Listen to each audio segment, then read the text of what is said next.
The Empire's greatest mistake wasn't building the Death Star. It wasn't underestimating the rebellion. It was believing Padmé Amidala was truly dead. What if the former Queen of Naboo survived Mustafar and spent 20 years fighting the Empire's most dangerous weapon, not their fleets or superweapons, but the Imperial Security Bureau itself? Today, we're diving into a timeline where Padme didn't die of a broken heart. She lived to wage the galaxy's deadliest intelligence war against the ISB's surveillance state. Our story begins differently on Polis Massa. As the medical droids work frantically, Padme makes a choice that will reshape the galaxy forever.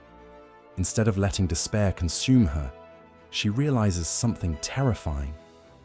Palpatine didn't just destroy the Republic through political manipulation.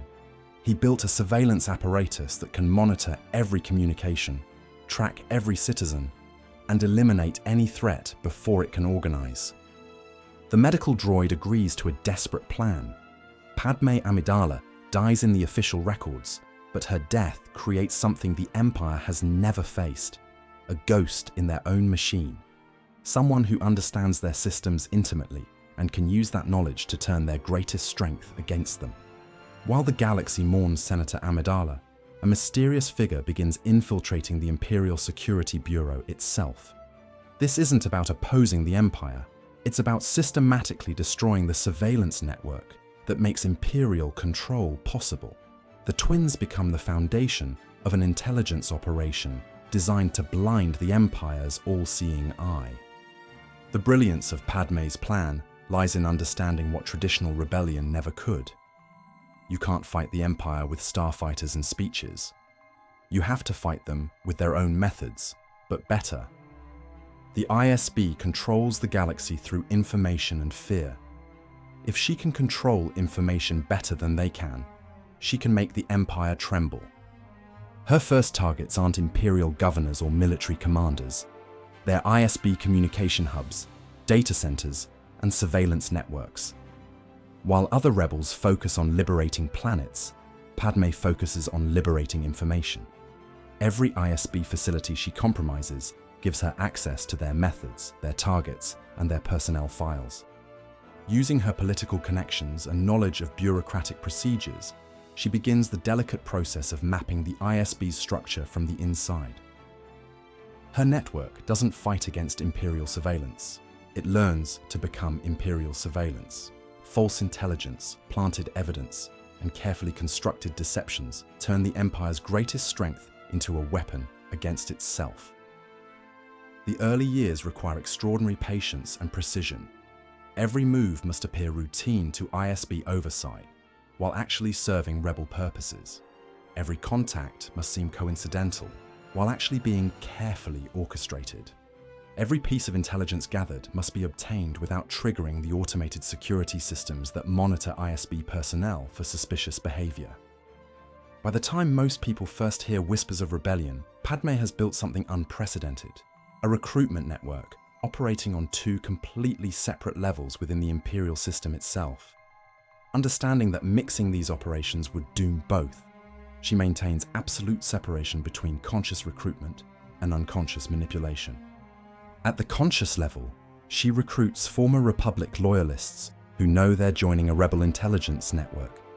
Senators like Bail Organa and Mon Mothma provide resources and political cover, but their roles extend far beyond traditional rebel support.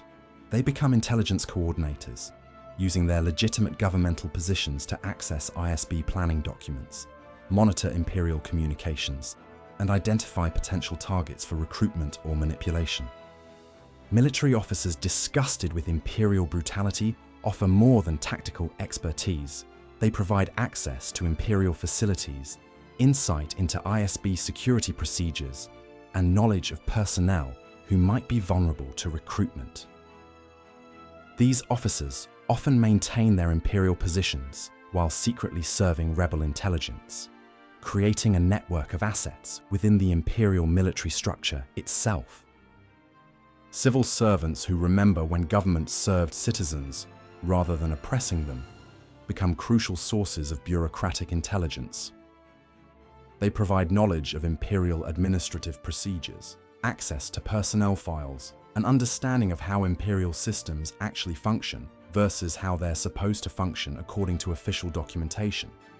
These conscious recruits form the visible structure of her intelligence network, people who can make decisions, provide resources, and coordinate operations across multiple systems.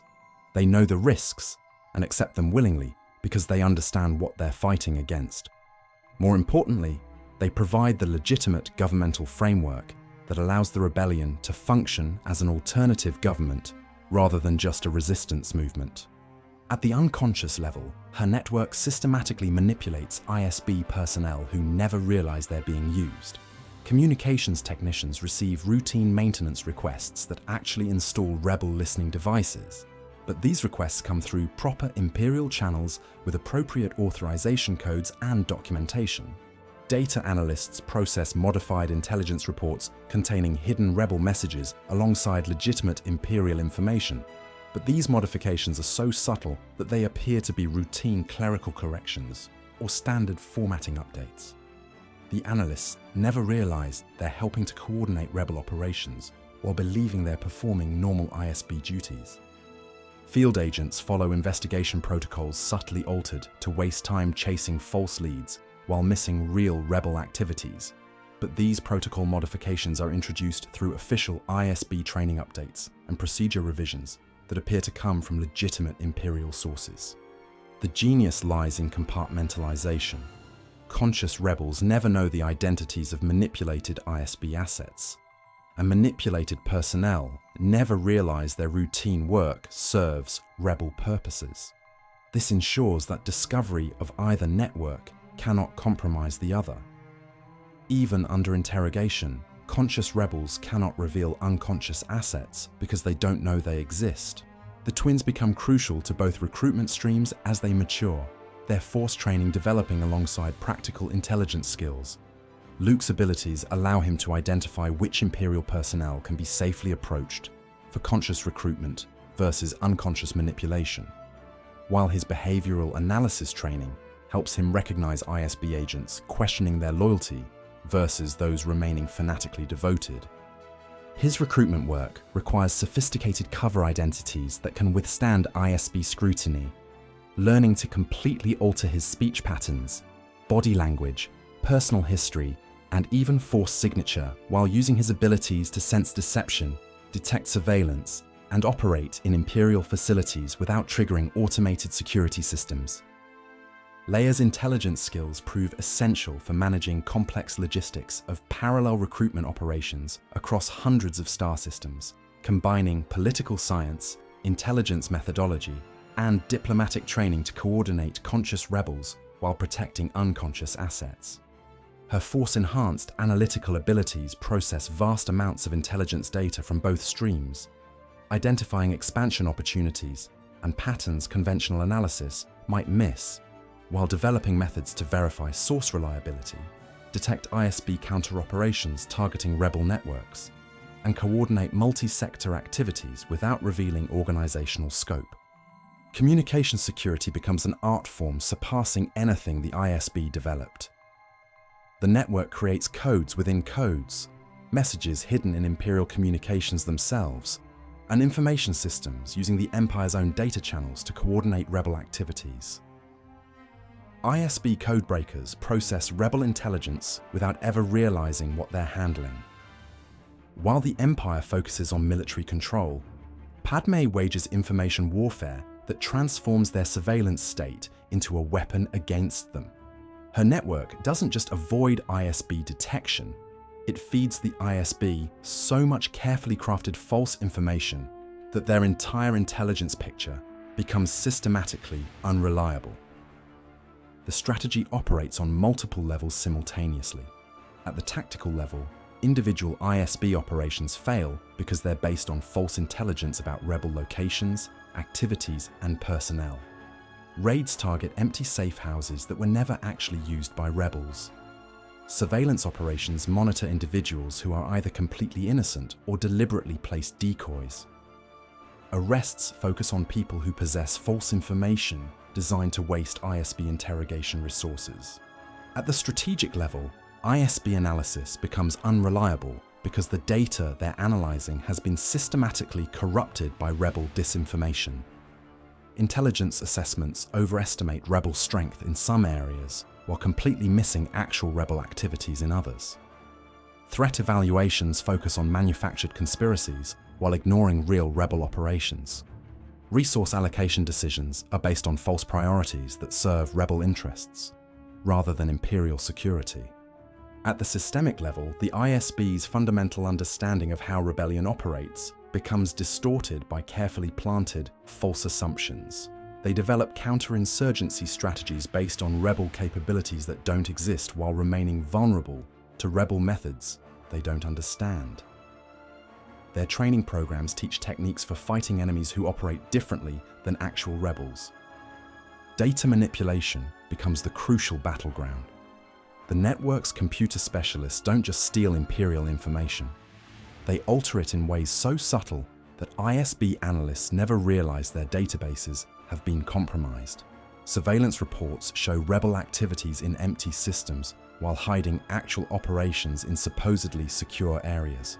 Personnel files are modified to create false loyalties and redirect ISB investigations toward imaginary conspiracies. The technical sophistication required for this manipulation exceeds anything the ISB expects rebels to possess. Database alterations must maintain internal consistency while introducing false information. Communication intercepts must be modified without changing their authentication codes or transmission characteristics. Surveillance data must be altered in ways that appear natural rather than artificial.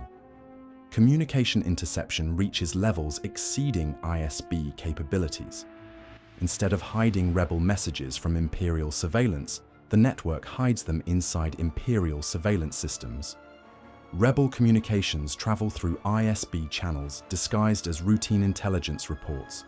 Imperial facilities unknowingly process and distribute rebel intelligence while believing they're handling their own classified information. The interception methods require perfect understanding of ISB communication protocols and security procedures. Messages must be formatted correctly, use appropriate authentication codes, and follow proper routing procedures to avoid detection. The technical challenge involves creating rebel communications that are indistinguishable from genuine Imperial intelligence traffic. The Death Star project becomes visible to Padme's network years before completion because her intelligence assets have penetrated the ISB units responsible for security. But instead of attempting sabotage during construction, she uses knowledge of the project to manipulate ISB priorities, creating false intelligence about rebel superweapon programs that force the Empire to divide resources between multiple phantom threats. The false superweapon intelligence is carefully crafted to appear credible while describing projects that are technically impossible or strategically irrelevant. ISB resources are diverted to investigating rebel research facilities that don't exist, monitoring scientists who are working on unrelated projects, and developing countermeasures for weapons that could never actually function. Counterintelligence operations turn ISB training against itself. New ISB agents receive instruction including rebel techniques disguised as Imperial methodology. Standard operating procedures are gradually modified to include steps benefiting rebel operations. The Empire's intelligence service becomes unreliable because its own training has been systematically compromised. The ISB's discovery of their systematic compromise begins with a routine audit revealing impossible patterns in their operational data. Intelligence reports that should be independent show subtle correlations suggesting coordination. Surveillance operations that should be secret somehow anticipate rebel countermeasures. Communication intercepts reveal rebels discussing ISB plans before those plans are implemented. ISB Director Yularen personally investigates these anomalies and discovers something chilling. His organization hasn't just been penetrated, it's been systematically turned into a weapon against the Empire. The investigation reveals that operational failures aren't random, they follow patterns that suggest deliberate sabotage. Intelligence assessments aren't just wrong, they're wrong in ways that consistently benefit rebel operations. The deeper the director investigates, the more disturbing the picture becomes. Personnel files show loyalties that cannot be verified through any reliable means because the verification systems themselves have been compromised. Communication networks carry messages that may or may not be authentic because the authentication systems have been systematically corrupted. Surveillance data reveals activities that could be real operations or elaborate deceptions because the surveillance systems report whatever rebels want them to report. The attempted purge reveals the true scope of rebel infiltration. When the ISB tries to remove suspected compromised personnel, they discover that their personnel records themselves have been corrupted. Agents who appear loyal based on their files may actually be rebel assets, while agents who appear suspicious may be victims of false evidence planted by actual rebel operatives. When they attempt to verify loyalty through surveillance, they find that their surveillance systems have been compromised for so long that no historical data can be trusted. When they try to communicate securely about the crisis, they discover that their secure communications have been intercepted and possibly altered for years, meaning that even their understanding of the scope of the problem may be based on false information. Vader's investigation into ISB failures leads him to uncover patterns that should be impossible, an intelligence operation that knows Imperial methods better than Imperial intelligence itself. His Force abilities allow him to sense deception in ways conventional investigation cannot, revealing that the Empire's most trusted information sources have been systematically corrupted. Vader's investigation discovers that the corruption extends beyond simple infiltration. It represents a complete intellectual defeat of Imperial intelligence methodology. The rebels don't just know ISB secrets.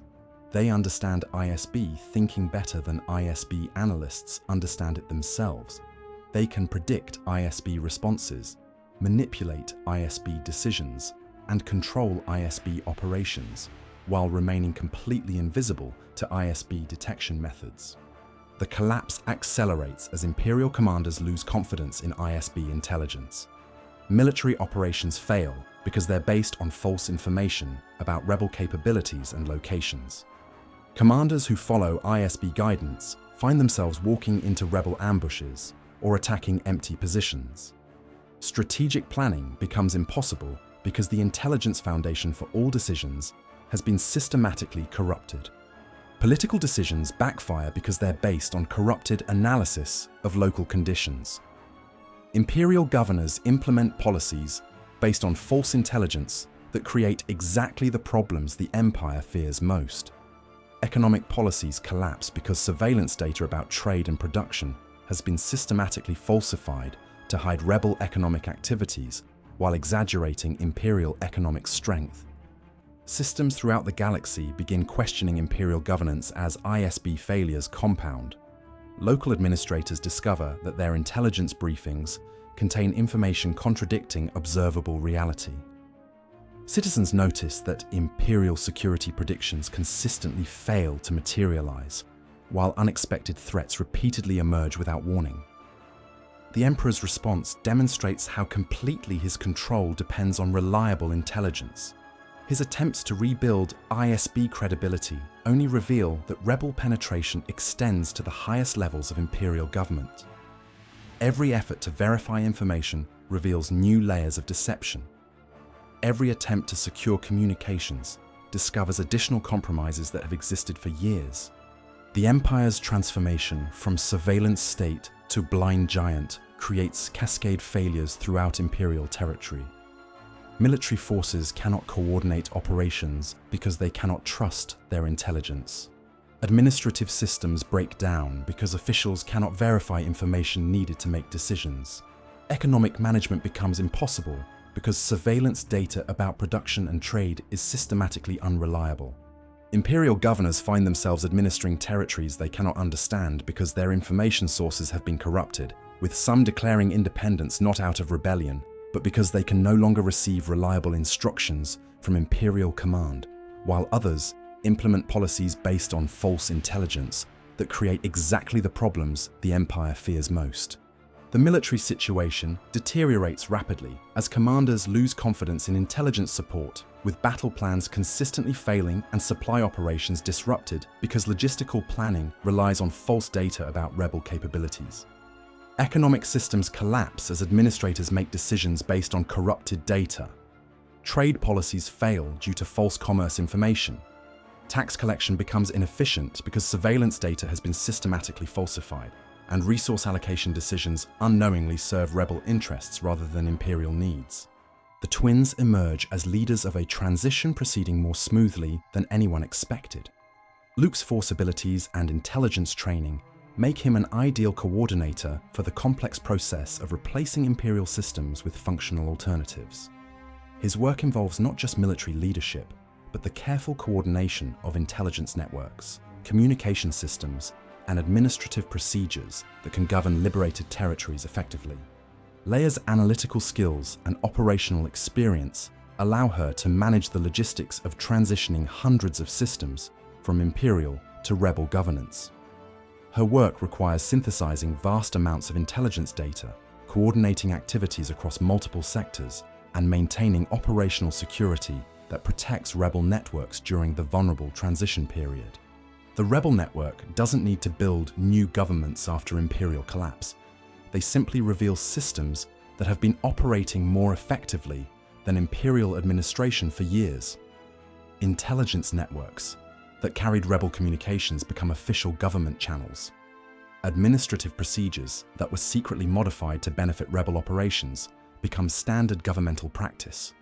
Personnel who served rebel interests while maintaining imperial positions simply continue their work under official rebel authority. But the Emperor's final plan exploits a weakness Padme never anticipated. While her network focused on controlling information, the Emperor spent decades building control systems that don't depend on accurate intelligence. His ultimate weapon doesn't require knowing what's happening. It requires only the ability to control what people believe is happening. The Emperor's preparation for this moment involved creating backup systems that operate independently of ISB intelligence networks.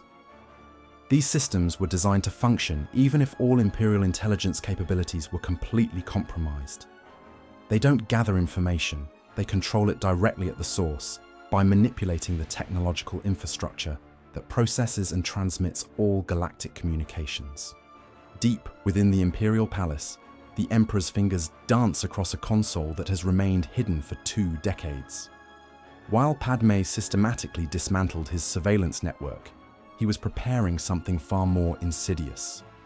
A sleeper protocol embedded in every droid, every computer system, and every automated facility across the galaxy. Not surveillance devices, but control mechanisms waiting for a single activation command. As rebel forces celebrate their victory over the ISB, they have no idea that every astromech droid, every medical facility, every hyperspace navigation system is about to turn against them simultaneously. The Emperor's smile widens as he realizes that Padme's children have inherited their mother's tactical brilliance, but they've never faced an enemy willing to turn the entire technological infrastructure of civilization into a weapon. The rebellion that conquered the Empire's eyes and ears is about to discover that the Emperor has been building claws all along. If you've enjoyed this journey through an alternate Star Wars timeline, there are more untold stories waiting to be discovered. Join our growing community of Star Wars enthusiasts who believe in exploring these what-if moments that could have changed the galaxy far, far away. Make sure to hit that subscribe button and activate notifications to catch our next alternative Star Wars story. Each tale offers a new perspective on the characters we love and the choices that define them. Remember to share your thoughts in the comments below. What other pivotal moments in the Star Wars saga would you like to see explored differently? Your ideas might inspire our next adventure. May the Force be with you, always.